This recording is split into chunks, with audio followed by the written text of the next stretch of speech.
은혜 더 주시네. 내 짐 누를 때 주님 은혜 더 주시며, 나 연약할 때 주님 힘 주시네. 환난이 클수록 긍휼러 주시며, 큰 시련 당할 때 평안 주시네. 주 사랑 안 없고 주 은혜 끝없네.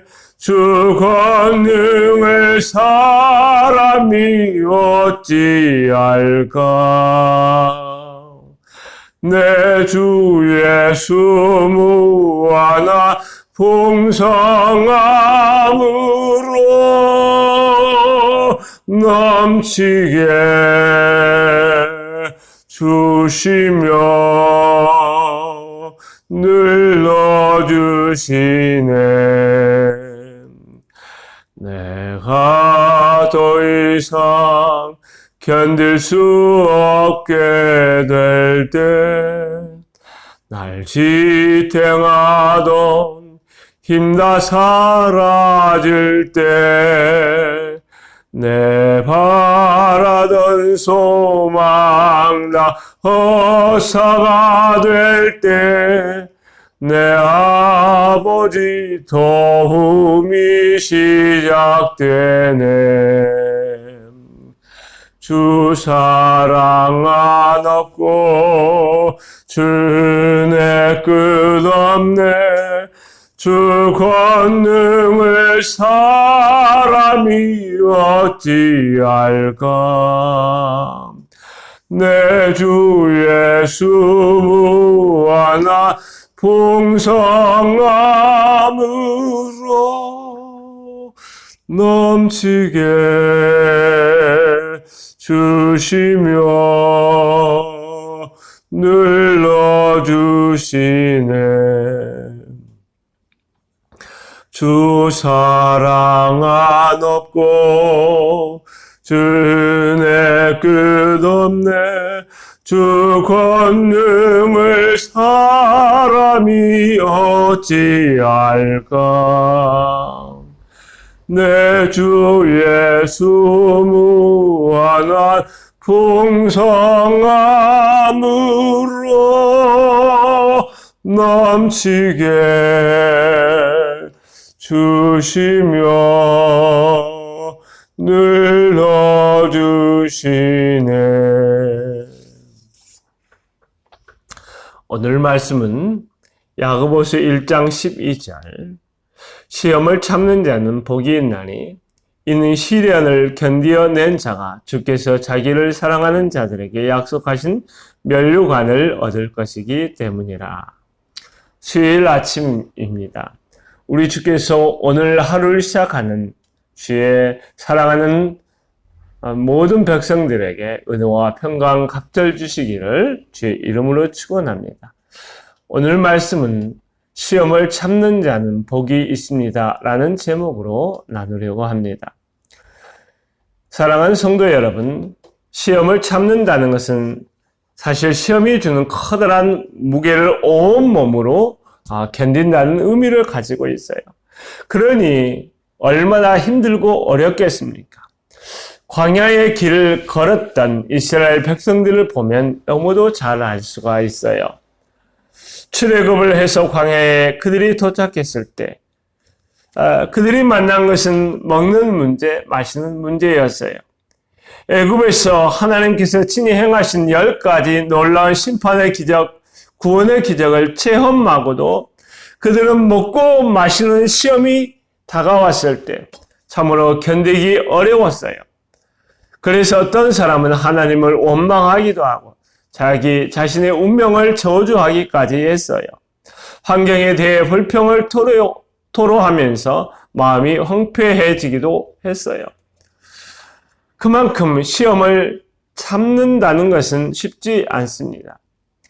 이와 같은 경우에 하나님 얼마나 참고 견뎌야 합니까? 하나님 언제까지 제가 참아야 하나요? 이런 질문이 나올 수밖에 없어요. 야고보 사도는 여기에 대한 해답을 가지고 시험을 참는 자라는 말을 그들이 이해하기 쉽게 시련을 견디어낸 자라는 말로 바꿔서 다시 설명을 시작을 하고 있어요. 여기에서 시련을 견디어낸 자라는 의미를 더 정확하게 살펴보기 위하여 새번역 성경과 개역 한글판 성경의 번역을 가지고 정리를 해보았습니다. 첫째, 새번역 성경에는 시련을 견디어낸 자라는 말에 대해서 그 사람은 그의 참됨이 입증되어서 라고 번역을 했어요. 시련을 만날 때 그 시련을 통해서 자신의 믿음이 진짜라고 하는 것을 증명한 사람이라고 하는 뜻을 가지고 있는 것입니다. 그렇다면 시련을 언제까지 참아야 합니까? 얼마나 참아야 합니까? 라고 물었을 때 새번역 성경에 따르면 적어도 나의 믿음이 진짜라고 하는 것을 우리에게 다가왔던 시련을 통해서 증명할 때까지 참고 견디어야 한다는 것을 말해주고 있지요. 둘째, 개역 한글판에는 시련을 견디어낸 자라는 의미에 대해서 이것의 옳다 인정함을 받은 후에 라는 말로 번역을 하고 있어요. 이렇게 번역한 의도가 무엇일까요? 시련을 만났을 때 우리가 언제까지 얼마나 참고 견뎌야 하는 기준점은 우리가 결정할 문제가 아니라 하나님께 있다는 것이죠. 하나님께 옳다고 인정받는 그 기준에 이를 때까지라고 하는 것입니다. 예수 그리스도를 구주로 믿고 사는 사람들은 자기가 기준이 되어 살면 안 되지요. 어떤 상황이나 어떤 시간 속에 있다 할지라도 우리의 기준은 오직 예수님이고 하나님의 말씀입니다. 예수 그리스도를 나의 구주, 나의 하나님, 나의 주님으로 믿는 우리 그리스도인은 자기의 기준을 포기하고 하나님의 기준으로 사는 사람들이기 때문에 하나님의 기준의 옳다함을 인정받는 그 순간까지 적어도 우리는 참고 적어도 우리는 견뎌야 하는 것입니다. 사랑하는 성도 여러분, 그렇다면 왜 야고보 사도는 시련을 당할 때 그것을 통해서 너의 믿음을 증명하라고 했을까요? 왜 야고보 사도는 시련을 당할 때 그것을 통해서 하나님께 옳다 인정함을 받아야 한다고 했을까요? 그것은 우리에게 복이 되기 때문에 그래요. 어떤 사람은 이런 복은 필요 없으니까 당신이나 많이 받아라고 하는 사람이 있을지 모르겠어요. 특별히 될 수 있으면 고통 없이, 될 수 있으면 편안하게 살고자 하는 현대인은 이런 복에 대해서 별로 관심이 없습니다. 그러나 하나님께서는 끊임없이 믿음의 사람들은 이런 복의 좁은 길로 이끌어 가지요. 왜냐하면 그 길이 복되고 우리가 영원히 잘 되는 길이기 때문에 그렇지요. 복이 있다라는 말은 마카리오스라고 하는 말인데 예수님께서 팔복의 말씀을 하시면서 쓰신 말씀입니다. 이 말은 단순히 잘 되는 것, 돈 많이 벌고 건강하게 살고 일터가 잘 되는 그 정도의 복이 아닙니다. 마카리오스라고 하는 이 복은 최고의 지고한 복을 이야기하는 것이지요. 이 복은 단순한 복이 아니라 인간의 수준을 뛰어넘어서 예수님 수준의 높은 지고한 복을 이야기하는 것입니다. 그렇다면 예수님께서 우리에게 주시고자 하는 지고한 복은 무엇일까요? 시련과 관련해서 특별히 두 가지 복을 이야기했는데 하나는 이 세상에서의 복이고 또 하나는 이 세상을 뛰어넘는 영원한 곳에서의 복입니다. 1장 4절에 보면 온전하고 구비하여 조금도 부족함이 없게 우리의 영적인 성장과 성숙의 축복을 이야기하고 있어요. 두 번째 복음은 오늘 12절에 이야기하는 것처럼 영생의 생명의 면류관의 복을 이야기하는 것입니다. 생명의 면류관은 생명 그 자체를 말하는 것입니다.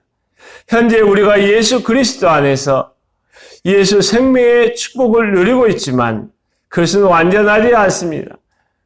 그것은 부분적으로 우리가 그 생명의 씨앗을 품고 있을 뿐입니다. 그러나 여기서 말하는 생명의 면류관의 복은 하늘나라에서 받게 될 최상의 완전한 상급을 말하는 것입니다. 사랑하는 성도 여러분, 이 땅에서 잘 되는 것도 하나님의 놀라운 은혜이고 축복입니다. 사업이 잘 되고 건강하게 살면서 좋은 일을 보는 것도 하나님의 축복이죠. 그러나 진정으로 우리가 간절히 바라고 구해야 할 것은 이 땅을 넘어서야 하는 것입니다. 이 땅에서 잘 될 뿐만 아니라 영원히 잘 되는 복을 받고 구해야 할 것입니다. 그러므로 여러분 앞에 있는 시련을 통해서 여러분의 믿음을 증명하도록 도전하십시오. 여러분 앞에 있는 시련을 통해서 하나님께 옳다고 인정받는 삶에 도전하십시오. 그러면 아브라함처럼 축복의 주인공으로 살아가게 될 것입니다. 이 땅에서 잘 되는 것을 넘어서 영원히 잘 되는 축복의 주인공이 될 것입니다. 살아계신 우리 아버지 하나님, 오늘도 축복의 한날로 하나님께서 우리를 만나주시니 감사합니다. 우리가 무엇을 만나든지 그리스도 예수 안에서 그 모든 것을 하나님을 향한 우리의 믿음의 증명의 기회로 삼으면 우리에게 복이 되는 줄로 믿고 그 모든 것을 통해서 하나님께 인정을 받기 위하여 애를 쓰고 나아가면 참으로 하나님께서 하늘의 생명의 면류관을 우리에게 더해 주실 것을 믿사오니 주여 우리를 긍휼히 여겨주셔서 믿음의 야성을 가지고 오늘 하루 살아갈 수 있도록 이끌어 주옵소서. 자르나 우르나 지치지 아니하고 오직 성령의 충만한 은혜 가운데 주님 바라보면서 믿음의 길을 걸어가게 도와주옵소서. 코로나 4단계로 인하여 너무나 많은 어려움 가운데 있사오니 우리가 잘 견디고 잘 이기고 나아갈 수 있도록 주여 우리에게 은혜를 주시옵소서. 주를 사랑하는 모든 백성들에게 땅과 하늘의 모든 복을 더하여 주시어서 오늘도 승리하는 하루, 오늘도 형통하는 하루, 오늘도 하나님으로 말미암아 예수 그리스도의 십자가를 증거하는 복된 하루가 되게 하여 주시옵소서. 주님 사랑합니다. 예수님 이름으로 기도했습니다. 아멘.